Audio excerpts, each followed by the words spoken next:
राम कृष्ण नामे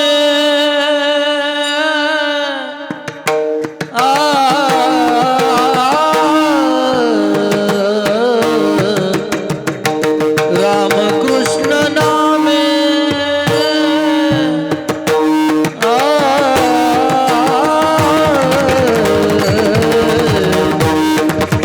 हे जोगी साजे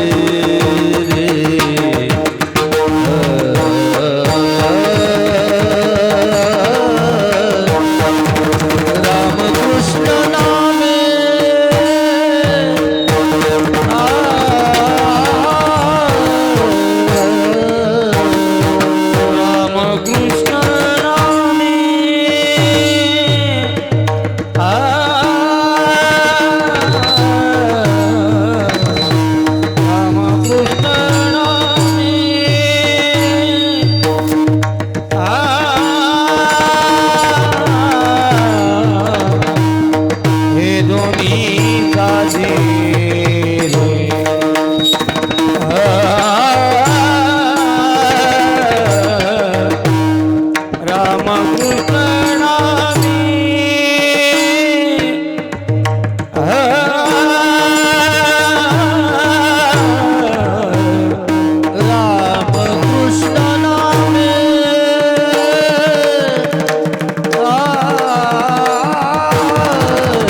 सोडावे गे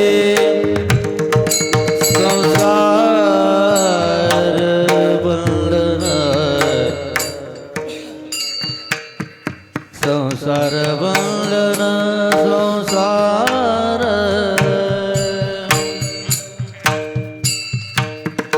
संसार बंधन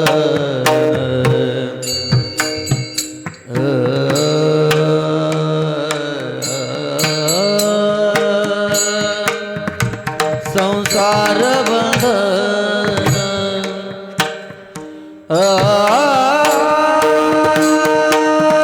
संसार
रामकृष्ण नामे हे दोन्ही साजिरी, रामकृष्ण नामे हे दोन्ही साजिरी, हृदय मंदिरी स्मराकारे. आपुली आपण करा सोडवन, संसार बंधन तोडावे गी. ज्ञानदेवा ध्यानी रामकृष्ण माळा, ज्ञानदेवा ध्यानी रामकृष्ण माळा, हृदय जिव्हाळा श्री मूर्ती राया. आपुली आपण करा सोडवन, संसार बंधन तोडावे गी. नमो विठ्ठला राजया पांडुरंगा, नमो रुक्मिणी ज्ञान माऊली गंगा, नमो पुंडलिकाय नमो चंद्रभागा. नमस्कार माझा रुक्मिणी पांडुरंगा, पंढरीच्या देवराया, पंढरीच्या देवराया, पंढरीच्या देवराया, पंढरीच्या देवराया. दंडवत तुझे पाया, दंडवत तुझे पाया, दंडवत तुझे पाया, दंडवत तुझे पाया. हरी बोल. दंडवत तुझे पाया, दंडवत तुझे पाया. पंढरीच्या देवराया, दंडवत तुझ्या पाया, दंडवत तुझ्या पाया, दंडवत तुझे पाया.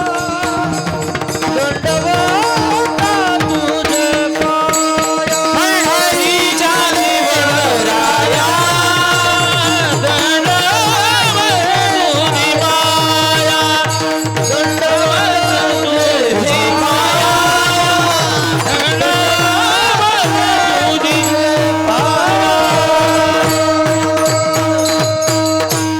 पंढरीच्या देवराया, दंडवत तुझे पाया. पांडुरंगा करू प्रथम नमन, दुसरे चरण संताची. त्यांचे कृपादानी कथेचा विस्तारू, बाबाजी सद्गुरुदास तुका. ओम नमो ज्ञानेश्वरा, करुणा करा दयाळा, तुमचा अनुग्रह लादलो पावन झालो चराचरी. नमो सद्गुरु तुक या ज्ञान दीपा, नमो सद्गुरु सच्चिदानंद रूपा, नमो सद्गुरु भक्त कल्याण मूर्ती, नमो सद्गुरु भास्करा पूर्ण कीर्ती. मनोजम मारुत तुल्य वेगम जितेंद्रिय बुद्धिमता मुरिष्टम, वातात्मज बानरायुत मुख्यम श्रीरामदूतम शरणम प्रपद्ये. मस्तक हे पायावरी, मस्तक हे पायावरी, मस्तक हे पायावरी. या वारकरी संताच्या, वारकरी संताच्या, वारकरी संताच्या, वारकरी संताच्या, वारकरी संताच्या, वारकरी. मस्तक हे पायावरी, वारकरी संताच्या, वारकरी संताच्या, संताच्या पायावरी, वारकरी संताच्या, वारकरी संताच्या, वारकरी संताच्या, संताच्या. मस्तक हे पायावरी या वारकरी संताच्या, योंतः प्रवेशम वाचमिमां प्रसुप्तां संजीवयत्य किल शक्तिधर स्वदाम्ना. अन्यांश हस्तचरण श्रवणत्वगादीन् प्राणान् नमो भगवते पुरुषाय तुभ्यम्. ओम श्री विभूषितकरा नवनीरदाभात्, पीताम्बरादरुणबिम्बफलादरोष्टात्, पूर्णिन्दु सुंदर मुखारविंद नेत्रात्, कृष्णात् परं किमपि तत्त्वमहं न जाने. जय जय श्री राधारमण, जय जय नवल किशोर, जय गोपी चित्त चोर, प्रभु जय जय माखन चोर. रायगडी मंदिरी बसे माझा राया, चरणासी अर्पितो जन्म ही काया. जगदीश्वरासी जोडली ज्याची ख्याती, प्रथम वंदितो तुम्हा शुभ छत्रपती विठाला विठाला.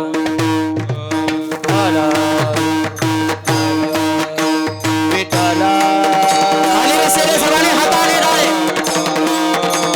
विठाला विठाला विठाला विठाला विठाला विठाला विठाला विठाला विठाला विठाला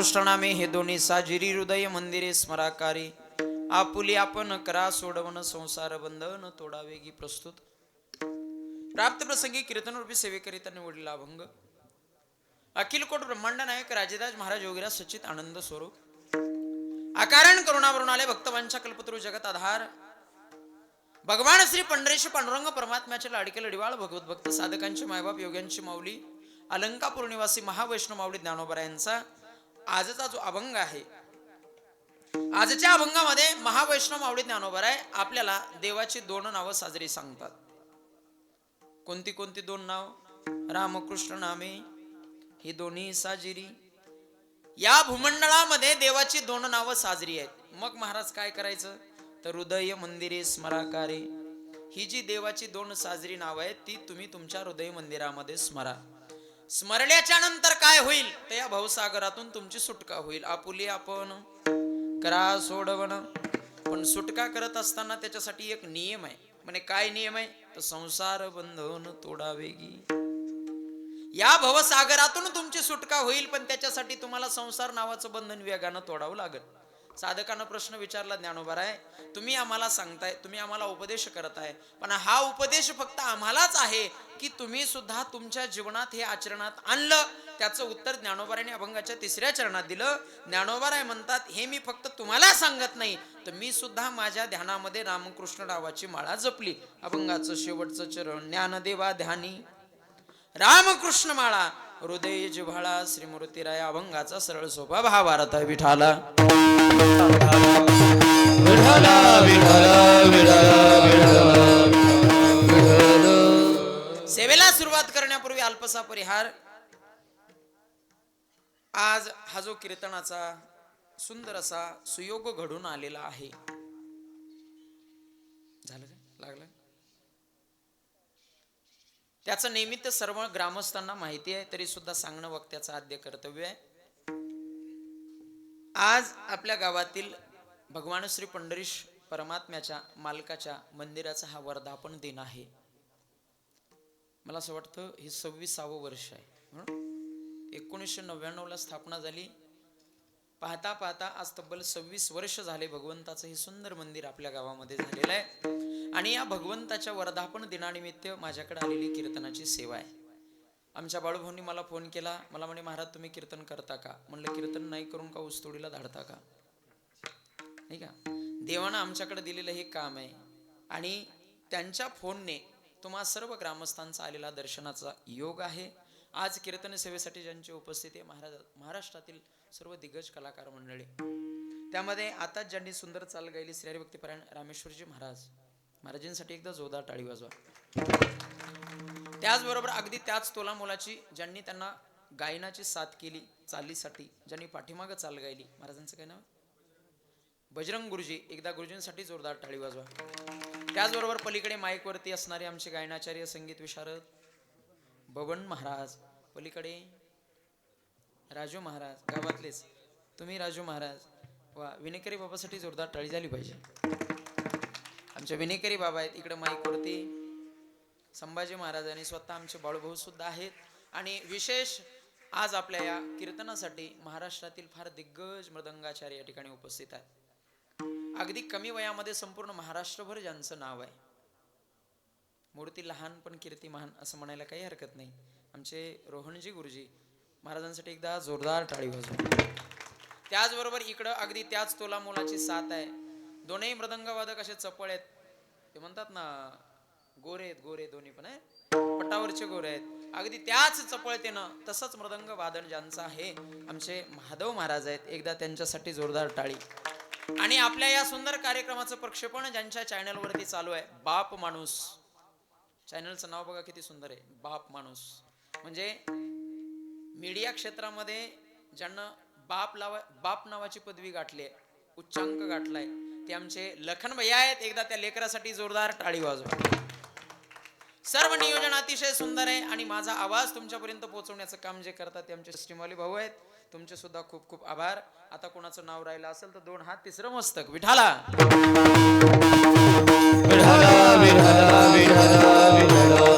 सर्व नियोजन अतिशय सुंदर आहे. आजचा आजचा जो अभंग आहे तो ज्ञानोबरायांचा आहे. माझ्याकडे अगदी 1 तास आणि 1 तासावरती अभंगाचं चिंतन मी तुमच्या समोर मांडणार आहे. बरोबर 10:30 जय विठ्ठल होणार आहे, काळजी करायची नाही. फक्त बसल्याच्या नंतर फ्रेश बसायचं, त्याच्या माती करून आले बसायचं नाही. कीर्तनामध्ये फ्रेश बसलं पाहिजे. वेटवेट सावधान. तुम्ही येतानाच घरून असं तयारीने येतात, अंगावर रगी बिगी घेऊन असं, म्हणजे तुमचा हेतू असा असतो कीर्तन कुठूनच आत गेलं नाही पाहिजे, है नाही? असं सगळं पॅक, कानं पॅक, सगळ्या अंगावर शाली वगैरे. आम्हाला सांगितलं असतं आम्ही येताना एक एक घेऊन आलो असतो ना. तुमचं घर आहे नाही का, आम्ही बाहेर गाऊन आलो. फ्रेश बसायचं कीर्तनामध्ये, लक्ष देऊ नाही का. ज्यांचा अभंग आहे ते अभंग ज्ञानोबरायांचा आहे. अभंगाचा भाव फार सुंदर आहे. ज्ञानोबरायांनी आज या अभंगामध्ये आपल्याला उपदेश केलाय. या जगाच्या पाठीवर सांगणारे भरपूर आहेत, पण संतासारखे सांगणारे नाही आहेत. आणि या जगाच्या पाठीवर योन्या भरपूर आहेत, पण कळतं एकाच योनीला, आणि त्या योनीचं नाव म्हणजे मनुष्य योनी आहे. पशुकाय पाप पुण्य जाणती, उत्तम मध्यम भोग भोगिती. तुम्ही जर एखाद्या गाढवाला म्हटलात भाऊ आपल्या गावामध्ये कीर्तनाला चलते, येतं का? जोरात सांगा. हो म्हणा, नाही तर नाही म्हणा. मुके आहेत का तुम्ही? येतं का? नाही येत. जोरात सांगा, येतं का? गाढव कीर्तनाला येत? अजून जोरात. गाढव कीर्तनाला येत? गाढव कीर्तनाला येत? म्हणजे कीर्तनाला आले नाही ते कोण आहेत असं मी म्हणलो नाही. पण ऐका, 84 लक्ष हजार योन्या आहेत, पण एवढ्या योन्यामध्ये एकच योनी अशी आहे, या देहामध्ये भजन करता येतं. याची देही घडे देवाचे भजन, आणि कहे ज्ञान नाही कोठे. मग ज्ञानोबरांनी या नरदेहात आलेल्या जीवाला उपदेश केला. प्रश्न असा निर्माण होईल, महाराज ज्या ज्ञानोबरांनी आपल्याला उपदेश केला त्या ज्ञानोबरांचा सांगण्याचा अधिकार आहे का? वारकरी संप्रदायामध्ये 3 सूत्र फार मुख्यत्वे सांगितली गेली. पहिलं सूत्र भक्ती, दुसरं सूत्र वैराग्य, आणि तिसरं सूत्र म्हणजे ज्ञान. भक्ती म्हटलं की आपल्या डोळ्यासमोर एका संताचा चेहरा येतो. सांगता येईल कोणाला त्या संताचं नाव? भक्ती कोणी केली? भक्ती तुम्हाला भाषा कळे ना का माझी? कळाली? संप्रदायामध्ये एक असे संत झाले, भक्ती म्हटलं की त्यांचा चेहरा आपल्या डोळ्यासमोर येतो. त्या संताचं नाव आहे श्रीमंत श्री नामदेव महाराज. किती भक्ती केली? एकच प्रमाण देतो. नैवेद्य हातीचा मूर्ती जे, मूर्ती जेवी, नैवेद्य हातीचा मूर्ती जेवी, मूर्ती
नामदेव महाराजाच्या हातून कोण जेवलं? कोण जेवलं बोला? देव जेवला. कोणाच्या हातून? नामदेव महाराजाच्या. या जगाच्या पाठीवर एकच असा महात्मा झाला ज्याच्या हातून देवानं जेवण केलं.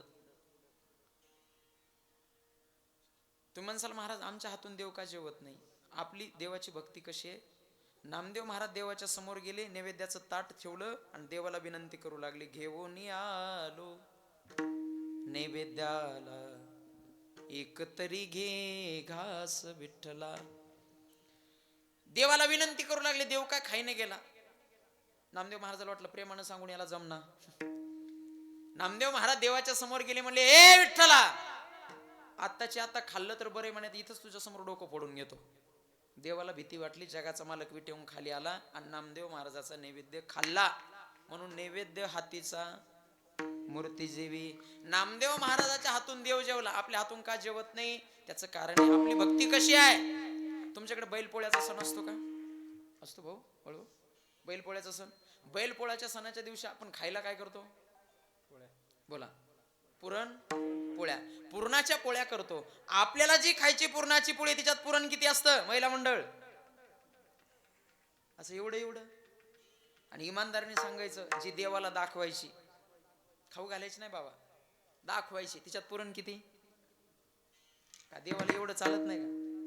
आपली भक्ती कशी आहे बघा. आपल्याला खायच्या पुरणाच्या पोळीत पुरण एवढं आहे, देवाला नैवेद्य दाखवायचा, त्या नैवेद्यात एवढं पुरण आहे. अजून सोपं सांगतो, आपण देवाला नारळ फोडतो. आपली भक्ती कशी आहे? का देव आपल्या हातून खात नाही? आपण देवाला नारळ फोडतो. नारळ फोडल्याच्या नंतर जर नारळ चांगलं निघालं तर देवाला किती?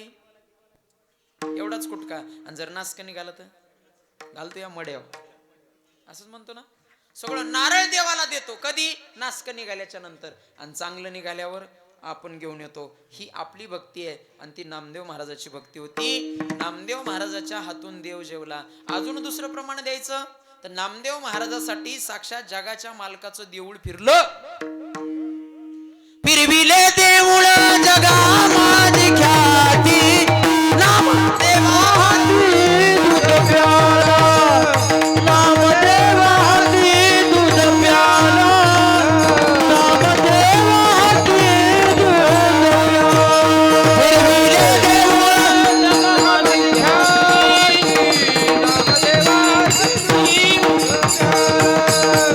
नामदेवा हाती नामदेवा हाती दूध प्याला, नामदेवा हाती दूध प्याला.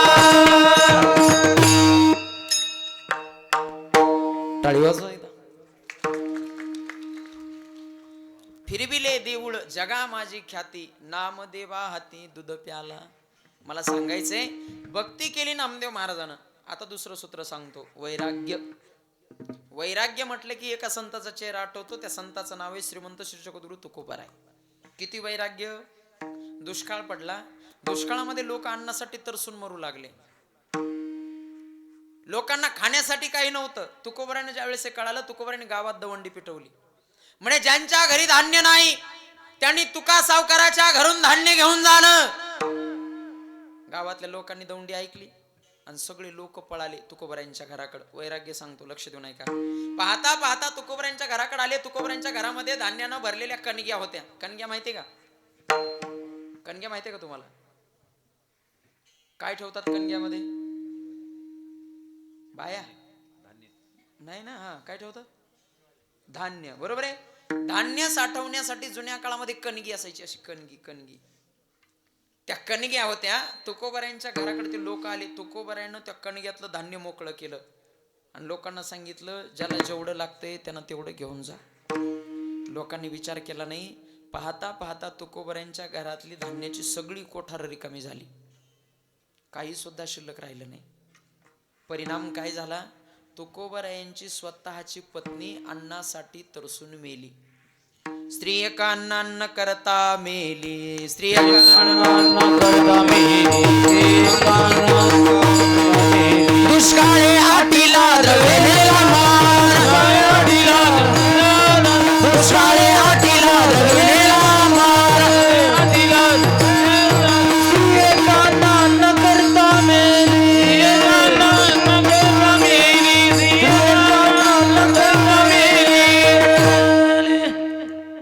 दुष्काळे आटीला द्रवेलीला मान, स्त्री एक अन्नान्न करता मेली. तुकोबारायांची पत्नी अन्नासाठी तरसून मेली, पण दान करायचं सोडलं नाही. संसाराच्या नावे घालून या शून्य वाढता हा पुण्य धर्म केला. याला म्हणायचं वैराग्य.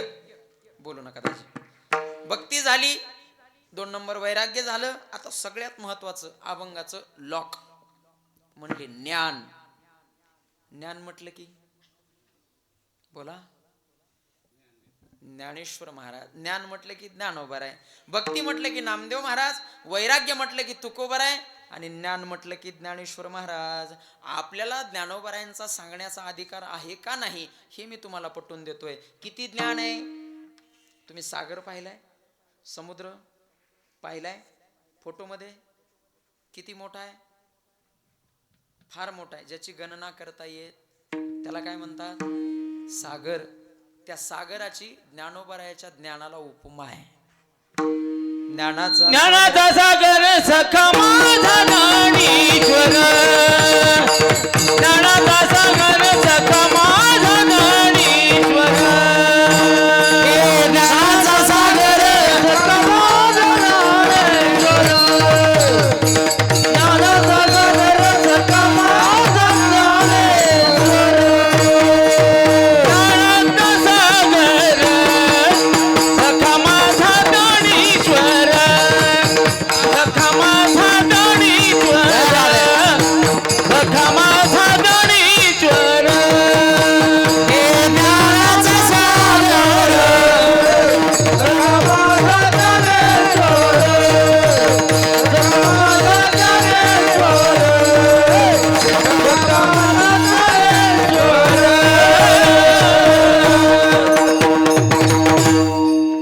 वाजवा टाळी. मस्त माहोल झालाय हा. आपले कमीच आहेत महाराज, मस्त आहेत मस्त आहेत. काय असतं महाराज माहितीये का, आम्हाला लागलेली असती सवय, असं पाहिले कस तरी होतंय, पण कधी कधी फ्रेश वाटते. का माहितीये का, जास्त गर्दी असण्यापेक्षा, वाक्य लक्ष देऊन ऐका, जास्त गर्दी असण्यापेक्षा थोडेच असावं पण दर्दी असावं, है की नाही. प्रसन्न सगळे मस्त फ्रेश आहेत. एकदा टाळी वाजवा बरं जोरदार. असं फ्रेश बसायचं, लक्ष देऊन ऐकायचं. लय झोप यायला लागली तर मला हात करा, मी थांबितो कीर्तन, आपलं मोकळं असते. हा, ज्ञानाचा सागर सखा माझा ज्ञानेश्वर. म्हटले ज्ञान म्हटलं की ज्ञानोबा आहे. मग एवढा ज्ञानी माणूस जर आपल्याला उपदेश करायला आहे, मग आपण ऐकायला पाहिजे का नाही बाबा, ऐकायला पाहिजे का नाही. एखादा ज्याला अनुभव आहे तो माणूस आपल्याला ज्ञान द्यायलाय, आपण ऐकायला पाहिजे का नाही. बरं फुकट द्यायलेत ना, पैसे घ्यालेत का. गातला दुकान देती आलिया सिदान संत उदार उदार. त्यांनी आपल्याकडून पैसे घेतले नाही. या जगाच्या पाठीवर या संसारामधला कोणताच माणूस फुकट काही करत नाही, पण संत ही एक अशी विभूती या भूमंडळावरती आहे जी कधीच कोणाकडून काही घेत नाही, आणि घेत नाही म्हणून त्यांना संत म्हणतात. विठाला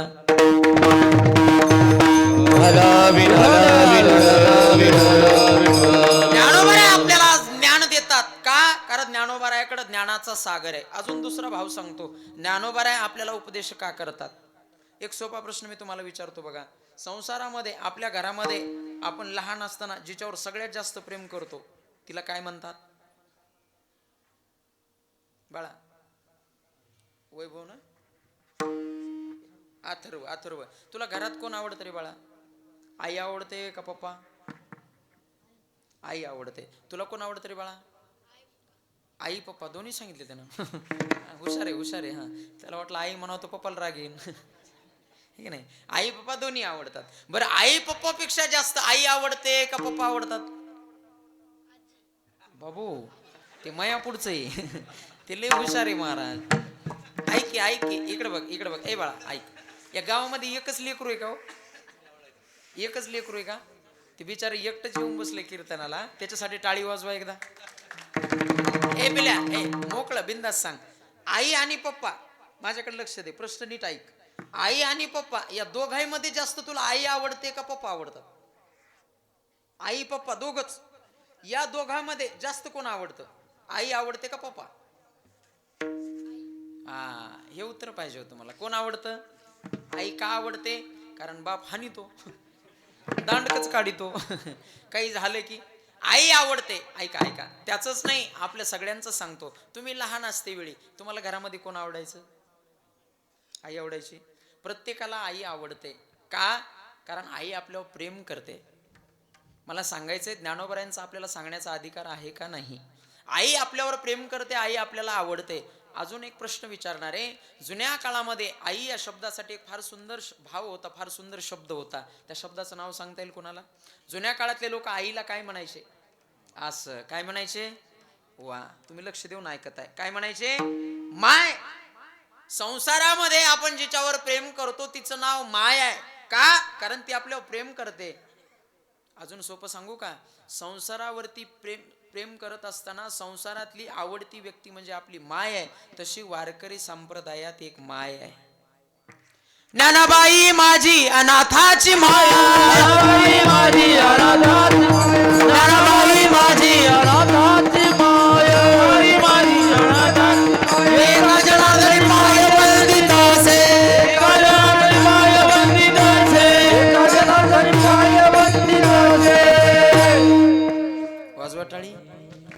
काय म्हटले? ज्ञानाबाई माझी अनाथाची, बोला, अनाथाची माय. बाप म्हणले का? नाही. का? कारण आई प्रेम करते.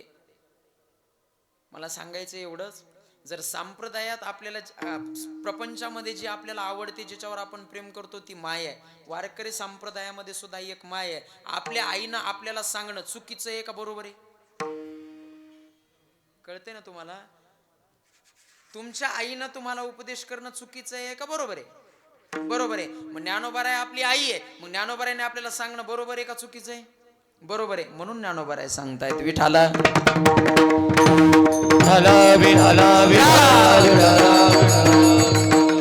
ज्ञानोबाराय सांगतात. बरं चला, बस झालं आता. काय सांगतात? ज्ञानोबाराय म्हटले, भाऊ, या जगाच्या पाठीवर 2 नावं साजरी आहेत. लक्ष देऊन ऐका. 2 नावं साजरी आहेत. म्हटले कोणते कोणते? एक आर्चीचं आणि दुसरं परशाचं. नाही कोण? लाईट रेंज आली बा तुला? दिसनत मला लाईटामुळे. इकडे या पोरं, असं इकडे येऊन बसा ना पुढं. या या. तुम्हाला का चिकन गुन्हा झालाय काय? पाहिला म्हणून बसले. या नाही इथे, या नाही इथे, या लाईटात, या उजेडात. दिसनत बी एक तर मला. उठणार नाहीत? उठल्या वा लेकरासाठी टाळी वाजवा. जमला आता. तुमचे लवकर लग्न होते ना. वा. ऐका ऐका, इकडे लक्ष द्या. हा बसू द्या, आता बसू द्या.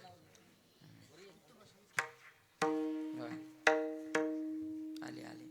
तरी एक जण बसलेलंच आहे. ते म्हणेल, महाराज तू किती कर वटवट, मी येणी वरगट, मी उठत नसतो. ऐका, इकडे लक्ष द्या. ज्ञानोबांनी सांगितलं 2 नावं साजरी आहेत. म्हणले कोणते कोणते? एक राम आणि दुसरं कृष्ण. राम कृष्ण नामी. या महाराज. विठाल विठाल विठ्ठल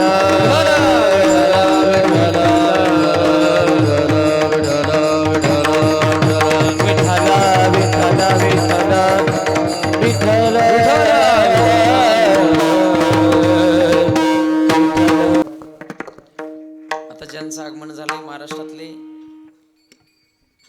संगीत रत्न, भजन भीष्म म्हणायला काही हरकत नाही.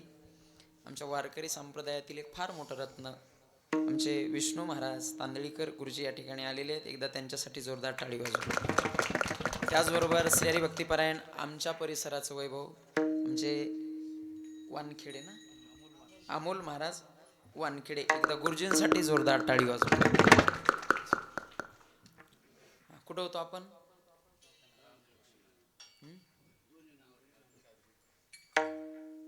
आपल्या गावाचं नाव काय? मला वाटलं बोळक्यात होतो काही. बोळक्यातच आहेत ना. अभंगाचा भाव चालू होता. राम आणि कृष्ण नावं ज्ञानोबांनी साजरी सांगितली. का साजरी सांगितली? ऐका. या जगाच्या पाठीवर देवाचे अवतार किती आहेत? बोला. देवाचे अवतार किती आहेत? अनंत आहेत. आपण सहज बोलून जातो. देव किती आहेत म्हणले? म्हणे 33 कोटी. बरोबर ना? देव हे 33 कोटी नाहीत. कोटी हा शब्द म्हणजे प्रकार आहे. कोटी म्हणजे प्रकार. देव हे 33 प्रकारचे आहेत. ज्ञानोबाराय सांगतात, बाबा या जगाच्या पाठीवर देवाचे अनंत रूप आहेत, अनंत अवतार आहेत. मग तरी सुद्धा ज्ञानोबारांनी 2च नावं का घेतले? त्याचं कारण आहे पूर्ण अवतार. रामकृष्ण पूर्ण अवतार. रामकृष्ण पूर्ण अवतार. जय हो. दुर्जनाचा येणे करुणी संहार. दुर्जनाचा येणे करुणी संहार. पूर्ण अवतार रामकृष्ण. रामकृष्ण पूर्ण अवतार. रामकृष्ण दुर्जनाचा येणे करुणी संहार. दुर्जनाचा येणे करुणी संहार.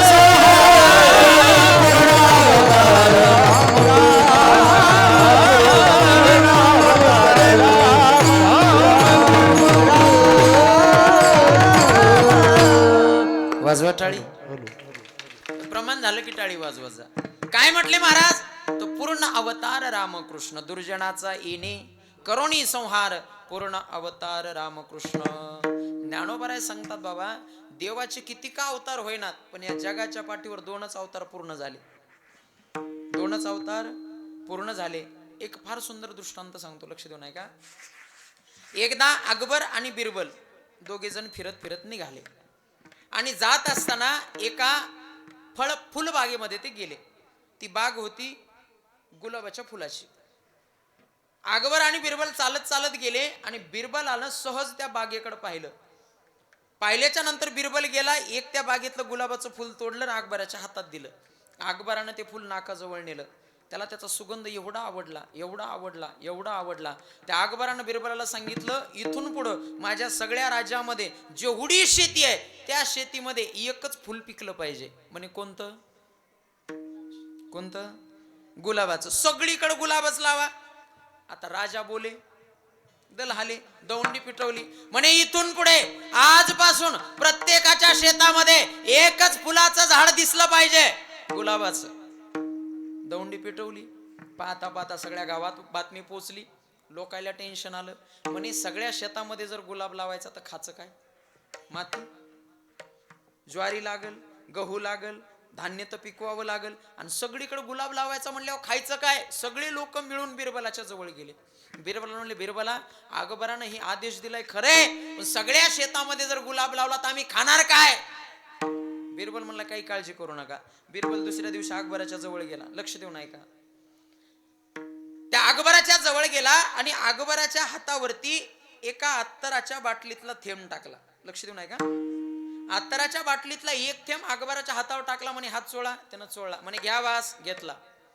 वास घेतल्याच्या नंतर अकबराला एवढा आनंद झाला. अकबर म्हणला, बिरबला, त्या बागेमध्ये गेल्याच्या नंतर त्या बागेत एकच फुल होतं आणि त्या एकाच फुलाचा वास आला. म्हणे या एका थेंबामध्ये तो सगळ्या फुलाचा वास आहे. कळते ना तुम्हाला. अत्तराच्या एका बाटलीतल्या एका थेंबामध्ये सगळ्या फुलाचा वास होता. हे ज्या वेळेस त्या अकबराला कळालं, अकबर म्हणला, अरे या एका थेंबामध्ये जर एवढ्या फुलाचा वास आहे तर एवढे मोठे गुलाब लावायची काय गरज आहे? बिरबल म्हणला, हेच सांगायचं होतं मला, पण लक्ष देऊ नाही का. त्यानं सांगितलं, जसं त्या अत्तराच्या एका थेंबामध्ये सगळ्या फुलाचा सुगंध आहे, तसं भगवंताच्या असंख्य अवतारामध्ये, या रामकृष्ण अवतारामध्ये सगळ्या अवताराचा सुगंध आहे. विठाला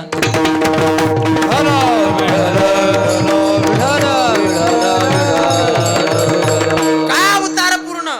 लक्ष देऊ नाही का. जन्मल्यापासून कार्य करेपर्यंत अवताराचा शेवट आहे. बाकी अवतार डायरेक्ट देव आले, काम केलं आणि गेले. पण पूर्ण अवतार दोनच आहेत, राम आणि कृष्ण. म्हणजे बरोबर आहे, ते दोन नाव साजरे सांगतात. राम नाव साजरं का सांगितलं? एक फार सुंदर भाव तुमच्या समोर ठेवतो, लक्ष देऊ नाही का. रामायणातला एक प्रसंग सांगतो. एक 16 वर्षाची पोरगी बापानं लग्न जमवल्याच्या नंतर लग्नाच्या आदल्या दिवशी रात्री बाहेर आली. पाहिलं दारामध्ये काही पशु बांधले होते. सेवकाला विचारलं, म्हणे का रे दादा, हे दारात बांधलेले पशु कशासाठी आहेत? त्यानं सांगितलं, बाई उद्या तुझं लग्न आहे आणि उद्या तुझ्या लग्नामध्ये येणाऱ्या पाहुण्यांना या पशूंचं मांस खायला दिलं जाणार आहे. तिनं हे ऐकलं. ऐकल्याच्या नंतर त्याच रात्री घर सोडलं. वनामध्ये गेली, एका आश्रमात जाऊन राहू लागली. काय नाव होतं तिचं? बोला. शबरी. तिचं कुळ कोणतं होतं? शबरीचं भिल्लाच्या कुळात जन्माला आली होती. भिल्लाच्या कुळामध्ये जन्माला आलेली शबरी. बापानं लग्न ठरवलं. लग्नाच्या अगोदरच्या दिवशी पाहिलं दारात प्राणी बांधले होते. सेवकानं सांगितलं, बाई उद्या तुझ्या लग्नात येणाऱ्या पाहुण्यांना याच प्राण्याचं मांस खायला दिलं जाणार आहे. आपल्या लग्नामुळे निष्पाप मुक्या प्राण्यांचा जीव जातो हे तिला कळालं. तिनं घर सोडलं. म्हणजे निष्पाप मुक्या प्राण्यांचा जीव घेऊ नये, मांस खाऊ नये हे त्या शबरीला कळालं. कोणत्या समाजातली होती? भिल्ल. एक वाक्य बोलू. भिल्ल समाजातल्या शबरीला कळालं मांस खाऊ नये, पण आजकालच्या हिंदूला कळत नाही आपल्या धर्माची शोकांती काय. विठाला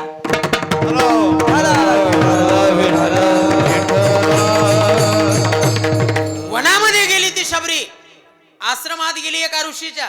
त्या ऋषीचं नाव होतं मतंग ऋषी. गेली, महाराज गुरुचा आशीर्वाद लादला. सांगितलं, बाई या आश्रमात राहा. दोनच नाव सांगितले, राम. 2 अक्षर होते. या मंत्राचा जप कर. एक दिवस हा जगाचा बाप तुला तुझ्या आश्रमात भेटायला येईल. गुरुनं सांगितलं होतं. गुरुवचनावर विश्वास ठेवला. शबरी रोज सकाळी उठायची, बागेत जायची, फुलं तोडून आणायची आणि जी वाट आश्रमाकडे येते त्या वाटेवर फुलं टाकायची. आणि रोज रामाची वाट पाहायची, सारखी विनंती करायची देवाला. पाहता पाहता तिचं संपूर्ण आयुष्य निघून गेलं राम भजन करण्यात. सारखं राम राम राम राम राम राम राम एकच नाव मुखामध्ये. पाहता पाहता म्हातारी झाली, चालता येत नव्हतं, हातामध्ये काठी घ्यायची, रोज सकाळी उठायची, बागेत जायची, फुलं तोडून आणायची, फळे तोडून आणायची आणि सारखं राम नावाचं भजन करायची. मी एका सांगतोय, ज्ञानोबा का रामनाव साजरं सांगतात, लक्ष देऊ नाही का? एका दिवशी तिची जे अंतकरणातली तपश्चर्या होती ती पूर्णत्वाला गेली आणि जगाचा मालक मर्यादा पुरुषोत्तम प्रभू श्रीराम तिच्या आश्रमात आला. भगवान परमात्मा आश्रमात आले. शबरीनं पाहिलं, देवाला आसनावरती बसवलं. एका आसनावर रामजी बसले, एका आसनावर लक्ष्मणजी बसले आणि त्या शबरीनं देवाला खाण्यासाठी एक द्रोणामध्ये काही बोरं दिली. एक द्रोण रामाच्या हातात आहे, एक द्रोण लक्ष्मणाच्या हातात आहे. ज्यावेळेस लक्ष्मणानं ती बोरं पाहिली, लक्ष्मणाला थोडं वाईट वाटलं. लक्ष्मणानं विचार केला, म्हणे यातलं एखादं बोर जर उष्ट असतं तर आपण समजलं असतं एखाद्या प्राण्यानं खाल्ले, एखाद्या पक्षानं खाल्ले, पण द्रोणातली सगळीच बोरं उष्टी कस काय? त्यानं विचारलं. शबरी म्हणे, ही जी उष्टी बोरं आहेत ही कोण्या पक्षानं खाल्ली नाहीत, कुठल्या प्राण्यानं खाल्ली नाहीत, ही बोरं मी उष्टी केलेली आहे. म्हणे का? म्हणे याच्यामध्ये जर एखादं आंबट बोर आलं असतं माझ्या रामानं खाल्लं असतं तर सगळे बोर मी स्वतः आधी चाकलेत, जे गोड बोर आहे तेच द्रोणात टाकले. लक्ष्मणानं हे ऐकलं, लक्ष्मणाला फार वाईट वाटलं. लक्ष्मणानं शबरीकडे पाहिलं, शबरीच्या दाताकडे त्याचं लक्ष गेलं. त्या काळात कोलगेट नव्हतं, ब्रश पण नव्हते, मग शबरीचे दात किती स्वच्छ असतील. ज्यावेळेस शबरीकडे पाहिलं त्याला किळस आली, त्यानं ती बोरं खाल्ली नाही, पण माझ्या जगाच्या मालकानं उच्छिष्ट ते फळे खाय भिलनीचे, उच्छिष्ट ते फळे खाय भिलनीचे, खाय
क्या बात आहे गुरुजी. उच्चिष्ट ते फळे खाय भिल्लनीची, आवडी तयाची मोठी देवा. देवाला काय आवडतं? बोला. बोर नाही, देवाला बोर आवडत नव्हते, आवडत होते म्हणून उष्टे खाल्ले का? नाही, देवानं ती बोर कशी हे नाही पाहिलं, त्यात भाव किती आहे. ऐका महिमा आवडीची, बोरे खाय भिल्लणीची, थोर प्रेमाचा भुकेला, हाची दुष्काळ तयाला. जगाच्या मालकानं शबरीची उष्टी बोरं खाल्ली, पण लक्ष्मणानं खाल्ली नाही. लक्ष्मणानं काय केलं, मायबाप लक्ष देऊन ऐका. असं हातामध्ये द्रोण होतो, हातातलं द्रोण रामाकडे पाहिलं, एकदा शबरीकडे पाहिलं, आणि आहे असं द्रोण पाठीमागं फेकलं. बोरं खाल्ले का? बोला. नाही खाल्ले. आता पुढे चला. ज्या वेळेस लक्ष्मणाचं इंद्रजिताचं युद्ध झालं, इंद्रजितानं बाण सोडला, लक्ष्मणाला शक्ती लागली, लक्ष्मण खाली पडले. हनुमंतराय जातात द्रोणागिरी आणायला, संजीवनी आणली, लक्ष्मणाला जिवंत केलं. उठले लक्ष्मणजी. रामप्रभूनं पाहिलं, लक्ष्मण उठल्याच्या नंतर रामप्रभू धावत गेले, कडकडून मिठी मारली आपल्या भावाला. रामप्रभूच्या डोळ्यातले अश्रू लक्ष्मणानं पाहिले. लक्ष्मण म्हटला, दादा तुला आनंद व्हायला पाहिजे, मग तू रडतोस का? त्यावेळेस रामप्रभूंनी, लक्ष्मणा अरे मला आनंदच झालाय, पण ऐक मी का रडतोय तुला सांगतो. तुला माहितीये का म्हणे आज तू जिवंत कोणामुळे आहेस? लक्ष देऊन ऐका, मी राम नावाची ताकद सांगतो. का ज्ञानोबाराय राम नाव साजरं म्हटले? तुला माहितीये तू कोणामुळे जिवंत आहे? लक्ष्मण म्हटला, हो दादा. म्हणे कोणामुळे? म्हणे हनुमंतामुळे. हनुमंतराय गेले, द्रोणागिरी घेऊन आले, संजीवनी काढली, तुला पाजली, तू जिवंत झाला. हनुमंतामुळे जिवंत आहे. रामप्रभूनं सांगितल्याच्या नंतर, लक्ष्मणानं सांगितल्याच्या नंतर रामप्रभू म्हटले, हो नक्कीच त्या हनुमंताचे तुझ्यावर उपकार आहेत रे, पण हनुमंतापेक्षा एका स्त्रीचे तुझ्यावर फार उपकार आहेत. लक्ष्मण म्हटला, कोणती स्त्री? आठव म्हणे. सीतेचा शोध घेत निघालो, येत असताना एका भिल्ल म्हातारीच्या आश्रमात गेलो. म्हणे काय नाव होतं तिचं? म्हणे शबरी. हेही आठवत असेल, तिनं तुला खाण्यासाठी बोराचा द्रोण दिला होता? म्हणे हो. बोरं खाल्ली नव्हती? हो दादा. द्रोण फेकून दिला होता? म्हणे हो दादा. लक्ष्मण विचारलं, दादा माझ्या जिवंत असण्याचा त्या म्हातारीचा, त्या भिल्लिनीचा, त्या बोराचा, त्या द्रोणाचा काय संबंध आहे? रामप्रभू म्हटले, लक्ष्मणा सांगतो ऐक, आज जो तू जिवंत आहे ना, तो फक्त आणि त्या म्हातारीमुळे जिवंत आहे. म्हणे कस काय? अरे लक्ष्मणा हातामध्ये द्रोण दिला रे, तू द्रोण पाठीमागं फेकला, लक्ष्मणा त्या द्रोणाचा द्रोणागिरी झाला, तिच्या द्रोणामध्ये जी बोरं होती त्या बोराची संजीवनी झाली, आणि त्या संजीमुळे आज तू जिवंत आहे. जरा जोरात वाजवा.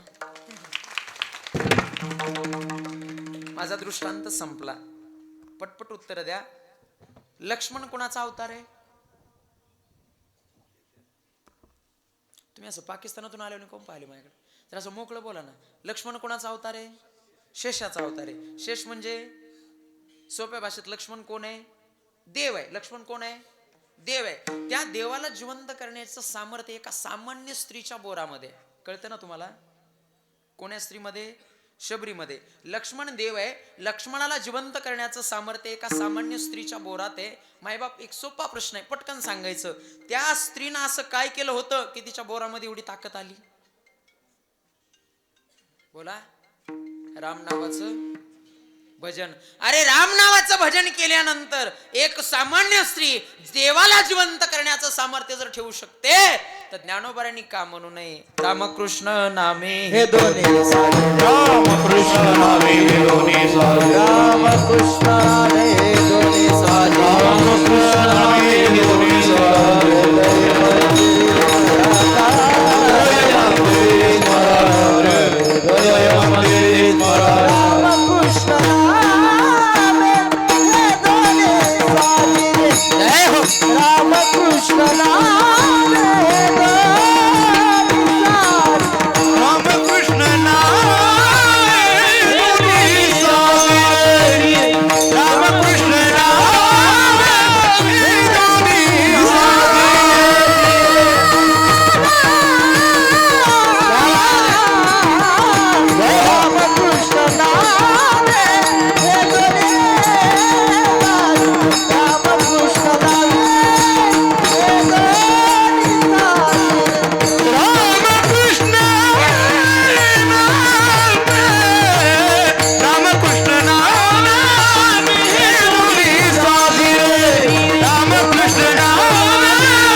टाळी वाजवा. क्या बात आहे महाराज. मला वाटलं नव्हतं एवढा जमा होईल एका दिवसाच 2 घंट्यासाठी. ही सगळी तुमच्यावर प्रेम करणारी माणसं आहेत. मी नेहमी सांगत असतो, गाने की क्या मजा होती है गाने वाले को पूछो. लक्ष देऊ नाही का? हिंदी कळते ना तुम्हाला? गाने की क्या मजा होती है गाने वाले को पूछो, बजाने की क्या मजा होती है बजाने वाले को पूछो, और खाने की क्या मजा होती है वो कीर्तन कथा में सोने वाले को पूछो. गायन महाराज, क्या बात है. रामकृष्ण नामे. ज्ञानोबाराय म्हटले, एक सामान्य स्त्री राम नावाचं भजन करत असते आणि ती भजन एवढं करते की तिच्यामध्ये सामर्थ्य येतं देवाला जिवंत करण्याचं. मग रामनाव का साजरं नाही हो? किती रामनाव साजरं आहे. दृष्टांत नंबर 2, लक्ष देऊ नाही का? त्याच रामायणातला प्रसंग सांगतो. इंद्रजिताचं लक्ष्मणाचं युद्ध झालं. ज्या वेळेस लक्ष्मणानं बाण मारला, इंद्रजिताचं मस्तक धडा वेगळं झालं. लक्ष देऊ नाही का? आणि इंद्रजिताचं मस्तक धडा वेगळं झालं आणि ते मस्तक जाऊन पडलं त्याच्या बायकोच्या मांडीवर. काय नाव होतं तिचं? इंद्रजिताची बायको. आणि लक्ष्मणाची कोण होती मग? हा, काय नाव होतं तिचं? सुलोचना. सुलोचना ही पतिव्रता होती. मस्तक मांडीवर गेलं आणि त्या मस्तकाकडे तिनं पाहिलं आणि ती त्याला विचारते, कोण मारलं तुम्हाला? कोणाला? झोपल्या का तुम्ही? मावशी जागे आहेत ना? कोणाला विचारलं? त्या मस्तकाला विचारलं तिनं, कोणी मारलं तुम्हाला? त्यानं सांगितलं, कोणी मारलं? तुझ्या बापानं मारले मला. काय म्हटले? तुझ्या बापानं मारले. तू म्हणसाल कस काय? सुलोचना ही शेषाची मुलगी आणि शेषाचा अवतार म्हणजे लक्ष्मण. मग कोण झाले नात्यानं? बापलेक झाली ना. म्हणे तुझ्या बाबानं मारले. माझ्या बापानं मारले. त्या सुलोचनेचा अधिकार किती मोठा होता बघा. तिनं ते मस्तक हातात घेतलं आणि ज्या ठिकाणी युद्ध चाललं होतं त्या ठिकाणी ती आली. लक्ष्मणानं पाहिलं कोणीतरी स्त्री आहे, हातामध्ये मस्तक घेतलं इंद्रजिताचं, आपल्याकडे येतेय. जवळ जवळ आली तिनं पाहिलं. म्हणे ओ बाबा इकडे या म्हणे. लक्ष्मण गेले. कोण आहेस तू? म्हणे मी सुलोचना, तुमची पोरगी आहे. हे कोणी? म्हणे तुझा. म्हणे माझा नवरा आहे म्हणे.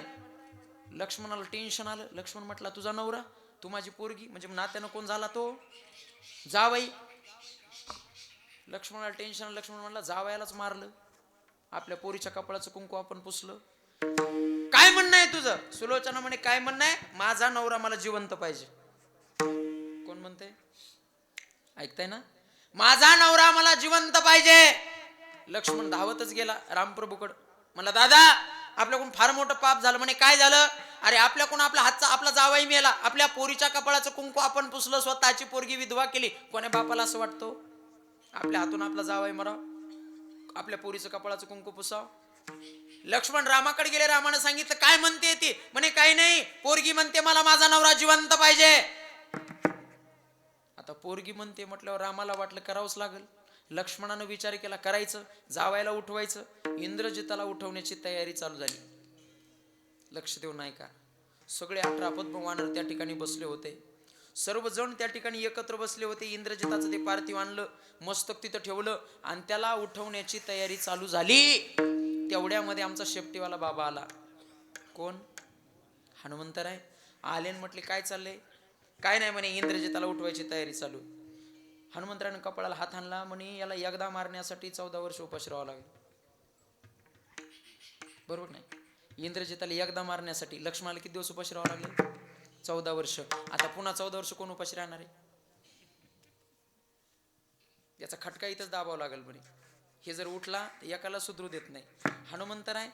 हनुमंतरायनं थोडंसं डोकं लावलं. हनुमंतरायनं उड्डाण केलं आणि हनुमंतराय आले वाल्मिक ऋषीच्या आश्रमात. लक्ष द्या. कोणाच्या? वाल्मिक ऋषीच्या. वाल्मिक ऋषी बसले होते. वाल्मिक ऋषीने हनुमंताला पाहिलं. म्हणे ओ हनुमंतराय तिकडे युद्ध चालू आहे, तुम्ही इकडे काय करायले? म्हणे कामानिमित्त आलो. शहाणी माणसं रिकामं फिरत. कामानिमित्त आलो. म्हणे काय काम आहे? काहीच नाही म्हणे. एक तासासाठी मला तुम्ही जो ग्रंथ लिहिलाय रामायण तो ग्रंथ मला पाहिजे. कोणाचा? वाल्मिक ऋषीचा. वाल्मिक ऋषी म्हणजे काही हरकत नाही घेऊन जा. हनुमंतरायनं तो ग्रंथ घेतला, ग्रंथ हातात घेतला, उड्डाण केली आणि तिथं आले ज्या ठिकाणी रामप्रभू बसले होते. रामप्रभूच्या जवळ गेले, ग्रंथ समोर ठेवला आणि रामप्रभूकडे पाहिलं. रामप्रभूनं हनुमंतरायकडे पाहिलं. हनुमंतराय म्हणले, काय हनुमंता? म्हणे काय नाही थोडंसं बोलायचं म्हणे काय बोलायचंय? हनुमंतराय रामप्रभूच्या जवळ गेले. रामप्रभूला म्हणतात, का हो, मी असं ऐकलंय म्हणे तुम्ही एक पत्नी एक वचनी एक बाणी आहात. लक्ष देऊन ऐका. काय म्हटले? मी असं ऐकले तुम्ही एक पत्नी एक वचनी एक बाणी आहात. तुम्ही जर एखाद्याला वचन दिलं तर जीव गेला तरी चालेल, पण तुमच्या रघुकुलाची रीत आहे, तुम्ही ते वचन मोडू देत नाही. रघुकुल रीती सदा चली आहे, प्राण जाय पर वचन न जाय. रामप्रभू म्हटले, खरं आहे, एकदा दिलेलं वचन मी मोडत नाही. हनुमंतराय म्हटले, बघा बरं का, विचार करा. म्हणजे अजिबात मोडत नाही. बर बर बर बर बर ठीक आहे. रामायण काढलं. त्या रामायणामध्ये लिहिलेलं होतं वाल्मिक ऋषीनं की लक्ष्मणाच्या हातून इंद्रजित मारणार. कोण लिहिलं होतं? कधी? जन्माला यायच्या आधी लिहिलं होतं. हनुमंतराय म्हटले, मला ते पान दाखवा ज्या पानावर असं लिहिलंय वाल्मिक ऋषीनं की इंद्रजित पुन्हा जिवंत करण्यात येईल. होतं का? अख्खं रामायण काढ पण सापडलं नाही. हनुमंतराय म्हटले, प्रभू, या रामायणामध्ये वाल्मिक ऋषीनं फक्त इंद्रजित मरल एवढाच उल्लेख केला, इंद्रजित पुन्हा जिवंत होईल असा केला नाही. त्या अर्थी तुम्हाला इंद्रजिताला उठवण्याचा अधिकार नाही का? आठवा म्हणे तुम्ही वाल्मिक ऋषीला काय वचन दिलं होतं? बोलिला वाल्मिक तैसेची करीन, बोलिला वाल्मिक तैसेची करीन, बोलिला वाल्मिक तैसेची करीन, बोलिला वाल्मिक तैसेची करीन, बोलिला विन नामा माने, नामा माने, बोलिला विन नामा माने, बोलिला वाल्मिक, बोलिला वाल्मिक, बोलिला वाल्मिक तैसेची करीन, बोलिला वाल्मिक तैसेची करीन, बोलिला वाल्मिक, बोलिला वाल्मिक, बोलिला वाल्मिक तैसेची करीन, बोलिला वाल्मिक तैसेची करीन. कोणी बोलेना नामा म्हणे, कोणी बोलेना नामा म्हणे, कोणी बोलेना नामा म्हणे, कोणी बोलेना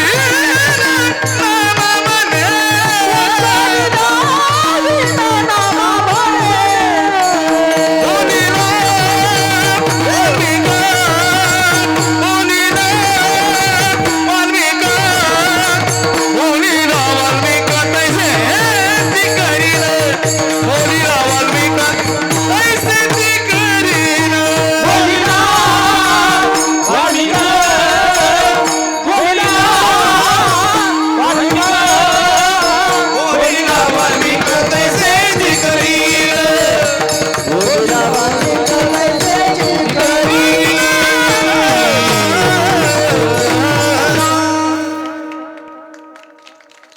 वा, म्हणले आठवा वचन.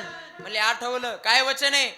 बोलिला वाल्मिक तैसेची करीन, वर्तुनी दाविन नामा म्हणे. म्हटले वाल्मिक ऋषी जेवढं रामायणात लिहितील तसं मी वागल असं मी त्यांना वचन दिलंय. मग वचन मोडू शकत नाही. म्हणले नाही मोडू शकत. मग इंद्रजिताला उठवू शकत नाही. लक्ष देऊ नाही का? माझा दृष्टांत संपला. राम जगाचा मालक आहे. वृक्षाचं पान ज्याच्या सत्तेशिवाय हलत नाही त्याला देव म्हणतात. तो देव म्हणजे राम आहे. अखंड पृथ्वी ज्याच्या डोक्यावरती आहे त्याला शेष म्हणतात आणि त्या शेषाचा अवतार म्हणजे लक्ष्मण आहे. राम लक्ष्मण दोघं आहेत. त्यांना इंद्रजिताला उठवायचंय पण उठवता आलं नाही.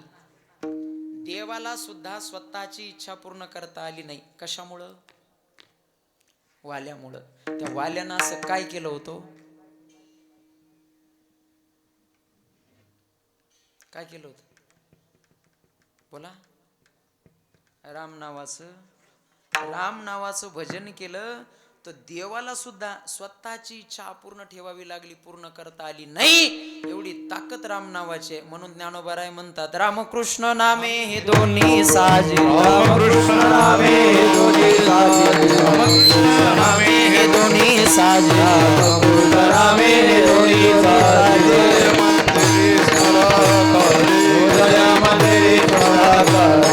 उदयामध्ये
महाराज सांगितली. म्हणले साधारण राम नावाचं भजन करणारा वाल्या कोळी पापी होता, पण राम नावाचं भजन केलं एवढं सामर्थ्य आलं. देवाला सुद्धा स्वतःची इच्छा पूर्ण करता आली नाही, फक्त एकच केलं, काय? राम नावाचं भजन. मग एवढी ताकद जर राम नावामध्ये आहे तर ज्ञानोबरांनी का म्हणू नये राम कृष्ण नामे हे दोन्ही साजिरी. जेवढी राम नावाची ताकद आहे तेवढंच कृष्ण नाव साजर आहे. राम नाव एका पारड्यातून काढायचं, कृष्ण नाव तिथं ठेवायचं, अगदी तेवढंच सामर्थ्य कृष्ण भजनामध्ये सुद्धा आहे. मग ही दोन नावं साजरी आहेत. काय करायचं महाराज? तर हृदय मंदिरी स्मराकारे. तुम्ही तुमच्या हृदय मंदिरामध्ये ही दोन नावं स्मरा. महाराज ही नावं स्मरल्याचा फायदा काय आहे? लक्ष देऊ नाही का? म्हटले भाऊ, या संसार सागरामध्ये जन्माला आल्याच्या नंतर ज्या वेळेस तुम्ही वरती जाणार आहेत, वरती गेल्याच्या नंतर आपलं होतं काय? हे शरीर सोडायचं, दुसऱ्यात घुसायचं, हे शरीर सोडायचं, दुसऱ्यात घुसायचं, असं 84 लक्ष हजार योनीचा फेरा आहे. पुन्हा पुन्हा जन्माला या, पुन्हा पुन्हा मरा, पुन्हा पुन्हा जन्माला या, पुन्हा पुन्हा मरा, असं कितीतरी वेळा, एक एक योनी, कोटी कोटी फेरा, असं कितीतरी वेळा जन्माला यावं लागतं आणि कितीतरी वेळा मरावं लागतं. हे दुःख सोपं नाही. आणि जर तुम्हाला याच्यातून सुटका करून घ्यायची असेल तर तुम्हाला तुमचा भाऊ वाचू शकत नाही, तुम्हाला तुमचा बाप वाचू शकत नाही, तुमचा मित्र आमदार असेल तो वाचू शकत नाही, तुमचा मुख्यमंत्र्यासोबत लगा असेल तो मुख्यमंत्री वाचू शकत नाही, नवे मुख्यमंत्री राष्ट्रपती सुद्धा वाचू शकत नाही. पण फक्त तुम्हाला एक जण वाचू शकतो. म्हणे कोण? जगाचा मालक. तुका म्हणे तुला सोडविना कोणी, एका चक्रपाणी वाचून या. त्यातली त्यात आणि देव तुला सोडवतो, पण देवापर्यंत जाण्याचं जे ध्येय आहे ते तू स्वतः पूर्ण करायचंय, दुसरं कोणी करून देणार नाही. तुला जर यातून तुझी सुटका करून घ्यायची तर आपुली आपण करा सोडवण. कारण या संसारातले नाते तुझ्या सोबत येणार नाही. संसारातले नाते कसे आहेत? एका भाष्यकाराने किती सुंदर वर्णन केलं, लक्ष देऊ नाही का? काय म्हटला तो? म्हणे संसारातले नाते कसे आहेत? साथी है मित्र गंध के जलबिंदु पान तक, अर्धांगिनी बढ़ेगी केवल मकान तक. साथी मित्र कुठपर्यंत आहेत? जोपर्यंत माणूस मेल्याच्या नंतर पाणी पाजत नाही तोपर्यंत. बरं चला ठीक आहे, काय हरकत नाही. बायको अर्धांगिनी, कळते ना तुम्हाला? देहग्राची कामिनी तितवराहिनी भुवा,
प्रमाण वाजवा एकदा जोरदार टाळी.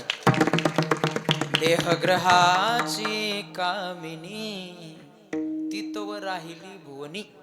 बायको येते का? बोला. अर्धांगिनी बडेगी केवल मकान तक. अर्धांगिनी म्हणजे पोरो. अर्धांगिनी कोणाला म्हणतात? कोणाला? जोरात सांगा. बायकोला. तुमचे झाले नाहीत अजून. अर्धांगिनी बायकोला म्हणतात. तुम्हाला माहिती आहे का बायकोला अर्धांगिनी का म्हणतात? रामेश्वर महाराज, गुरुजी तुम्हाला? ऋषी महाराज तुमचं झालं नाही वाटतं अजून. हा, बायकोला अर्धांगिनी का म्हणतात त्याचं उत्तर सांगतो बघा. जिच्या सोबत लग्न केल्याच्या नंतर माणसाचा अर्धा अंग राहत नाही, तिचं नाव काय? कारण तो तिचं नाव काय? अर्धांगिनी, अर्धांगिनी म्हणजे पत्नी. पत्नी कुठपर्यंत आहे? महाराज म्हटले पत्नी ही फक्त चौकटीपर्यंत आहे. अर्धांगिनी बढ़ेगी केवल मकान तक, परिवार के सब लोग चलेंगे स्मशान तक, और बेटा भी हक निभाएगा तो केवल अग्निदाग तक. पोरग कुठपर्यंत आहे? एकदा काडी लावूस तर लावलं की मग अरे बायको नाही, मित्र नाही, पोरग नाही, हे जर सगळे तुझ्या सोबत नाहीत तर तुला एकाच नावाचा सहारा आहे. काय केलं पाहिजे? इससे तू आगे भजन ही है साथी, हरि के भजन बिन अकेला रहेगा. मग काय कर? रामा रामा बोल रे, कृष्ण कृष्ण बोल, राम कृष्ण बोल रे, राम कृष्ण बोल. काय केलं पाहिजे? म्हटले राम आणि कृष्ण भजन केलं पाहिजे. आपुली आपण करा सोडवण. सोडवण करून घ्यायची. नेमकं काय करायचं? संसार नावाचं बंधन वेगानं तोडायचं. म्हटले संसार बंधन तोडा वेगी. वेगानं का तोडा? कारण आपल्याकडे वेळ नाही. वेळ आहे का? बोला, वेळ आहे का? मुळात आपलं आयुष्य किती आहे? किती आहे? 100 वर्षाचं. त्याच्यात अर्ध गेलं झोपीत. वर्णन केलं साधू संतांनी. अल्पायुष्य मानव देह, शतगणिले ते अर्धरात्र खाय, मध्ये बालत्व पीडा रोग क्षय. काय उरलं? काय भजनासे उरले ते पाय. म्हणून संसार बंधन तोडा वेगी. का संसार बंधन वेगानं तोडायचं? अरे बाबा कधी तू मरशील सांगता येत नाही. इथं कीर्तनाला बसलात, कीर्तन झाल्याच्या नंतर तुम्ही घरापर्यंत जाल का नाही? भरोसा आहे का? नाही. घडी घडी काळ वाट याची पाय, अजून किती आहे अवकाश. म्हणून म्हटले संसार बंधन तोडा वेगी. महाराज तुम्ही आम्हाला संसार नावाचं बंधन तोडायला सांगताय, रामकृष्ण नाव साजरं सांगताय, हे सगळं खरं आहे. तुम्ही आम्हाला एवढं पार 2 तास झाले असं पटू द्यायले. पण आम्हाला सांगा, हे तुम्ही भजन केलंय का? तुम्ही आम्हाला राम नावाचं महत्व सांगायले, कृष्ण नावाचं महत्व सांगायले, पण फक्त आम्हालाच सांगायले का तुम्ही तुमच्या जीवनात हे आचरणात आणलं? हे विचारलं ज्ञानोबारायांना. त्यावेळेस ज्ञानोबाराय म्हटले, ए बाबा हे फक्त तुम्हाला नाही सांगत आहे, माझ्या ध्यानामध्ये सुद्धा मी रामकृष्ण नावाची माळा जपली. अभंगाचं शेवटचं ज्ञानदेव जानी रामकृष्ण मानी, ज्ञानदेव जानी रामकृष्ण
सोड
गमदरी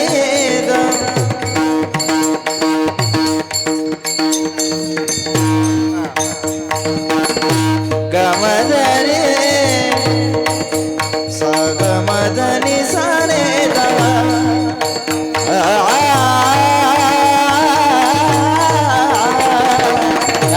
जय हो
बंध तोडा वेगी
एकदा सर्वांनी ज्ञानदेवा ध्यानी रामकृष्ण माळा हृदय जिव्हाळा श्री मूर्तिराया आपुली आपण करा सोडवण संसार बंधन तोडावेगी. बरोबर 11:15 वाजले.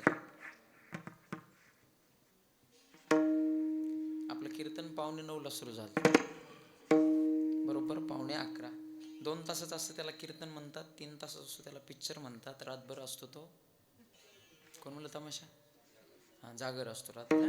प्रत्येक गोष्टीची मर्यादा आहे. 2 तासाचं कीर्तन आहे. आजचा जो अभंग आहे तो ज्ञानोबारायांचा आहे. थोडक्यात अभंगाचा भाव मी तुमच्या समोर ठेवलेला आहे. सगळ्यांनी एकदा मोठ्या प्रेमाने ज्यांनी ज्यांनी हात सोबत आणले त्यांनी त्यांनी हाताने टाळी मुखाने भजन विठोबा रखुमाई ओ बार बार घुमाई बार घुमाई ज्ञानेश्वर माऊली ज्ञानराज माऊली माऊली ज्ञानेश्वर माऊली ज्ञानराज माऊली ज्ञानेश्वर माऊली ज्ञानराज माऊली ज्ञानेश्वर माऊली ज्ञानराज माऊली तुकाराम. रामकृष्ण नामे दोन्ही साजिरी हृदय मंदिरे स्मराकारे आपुले आपण करा सोडवन संसार बंधन तोडावेगी. ज्ञानदेवा ध्यानी रामकृष्ण माळा ज्ञानदेवा ध्यानी रामकृष्ण माळा हृदय जिवाळा श्रीमूर्तीराया आपुले आपण करा सोडवन संसार बंधन तोडावेगी. झालेली सेवा हनुमंतरायाच्या चरणी समर्पित. आजचा जो कीर्तनाचा योग आहे तो योग मालकाच्या मंदिराच्या वर्धापन दिनाच्या निमित्तानं हा योग माझ्याकडे घडून आला. ज्यांनी मला फोन केला ते आमचे बळभाऊ आहेत. त्यांचे पुनश्च एकदा त्या ठिकाणी आभार आहेत. समस्त ग्रामस्थ मंडळींचे आभार आहेत. आज आपल्या कीर्तनासाठी सर्व दिग्गज मंडळी या ठिकाणी उपस्थित आहेत. एकदा यांच्यासाठी जोरदार टाळी वाजवा. त्याचबरोबर महाराजांचा काय परिचय,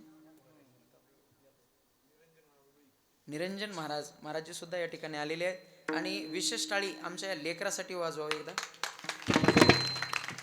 बघा स्वेटर घातलेलं नाही, काही नाही काही नाही, पण किती गोड कशी उभी आहे बघा बापाच्या जवळ. मुलगीच आहे ना तुमची महाराज? वा, हे संस्कार असतात महाराज. ऐका बरं का, आता उगा त्या लेकराकडे पाहून एक आठवलं म्हणून सांगतो. तुमच्याच नांदेड भागामध्ये घडलेली घटना आहे. एक ही लेक आहे. संस्कार कसे द्यावे लागतात आत्ता एक 2-3 दिवसापूर्वी घडलेली घटना आहे बाबा. एका पोरीनं प्रेम केलं आणि प्रेम केलं म्हणून तिच्या बापानं तिच्या प्रियकराला मारलं, बापानं आणि भावानं.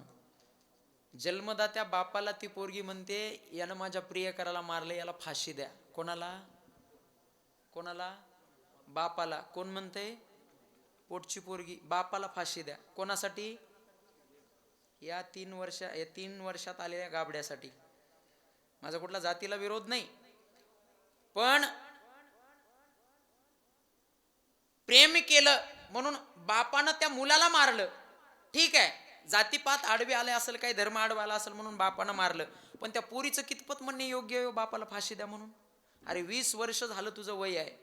20 वर्ष तुला तळ हाताच्या फोडासारखं जपलं, दिवस रात्र काबाड कष्ट केले, त्यानं तुला इथपर्यंत आणलं, आणि आता या 3 वर्षात आलेलं तुझ्या आयुष्यातलं पोरग, त्या पोरासाठी तू बापाला फाशी द्या म्हणते. कुठंतरी आपण असं समजायचं आपण संस्कार द्यायला कमी पडतो, म्हणून लेक अशी पाहिजे. इथपर्यंत जर तुम्ही लेकीला आणलं ना, ती लेक कधीच तुम्ही बापाला फाशी द्या म्हणून म्हणणार नाही. या जगामध्ये एकमेव असा वारकरी संप्रदाय शिल्लक आहे ज्या संप्रदायामध्ये तुमच्या मुलामुलींना कुठंतरी चांगलं वळण लागतंय, म्हणून लेकरांना कथा कीर्तनाला घेऊन येत जा. झालेली सेवा हनुमंतरायाच्या चरणी समर्पित करतो. तुम्हाला सर्व श्रोते सज्जन मायपाव चरणी सेवा समर्पित करतो. बोलण्याच्या ओघामध्ये एखादा वेडावाकडा शब्द आला असेल, 2 हात 3रं मस्तक. विठ्ठल जय जय विठ्ठल.